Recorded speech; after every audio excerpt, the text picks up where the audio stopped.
የሰው ልጅ ትልቅ የሚያደርገው ስነ ምግባር ብቻ ነው። ስነ ምግባር ብቻ። የፈለገ ካፒታል ያምጣ ለዓለም ህዝቦች ሁሉ ገንዘብ ቢሰጥ የሰው ልጅ ቀልብ ውስጥ መግባት አይችልም። ሰጥቶ ሞተ ይላል አይደል እንዴ? ተቀብሎም እኮ ይላል። ሰጥቶ ሞተ 10 ሺህ ስንጠብቅ 2 ሺህ ይሰጣል። ሰጥቶ ሞተ ይላል እኮ ሰጥቶ።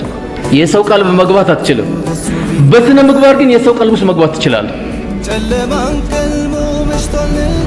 መጠየቅም አላህን ያለብን የስነ ምግባር ትልቁ ጉዳያችን አደራችሁ። አላህን የምንጠይቀው ስነ ምግባር በጣም ያጣናቸው ነገሮች። ስነ ምግባር ካለ ወላሂ ሁሉም ቀላል ሁሉም።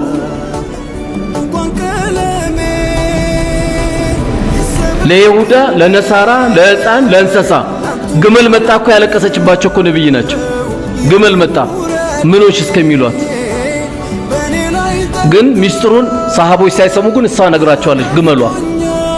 ግመሏ ምን ነበር ከሷ የዚህ የኔ ግመል ባለቤት የሆነ ሰውዬ ከአቅሜ በላይ ያሸክመኛል ነው ያለቻቸው።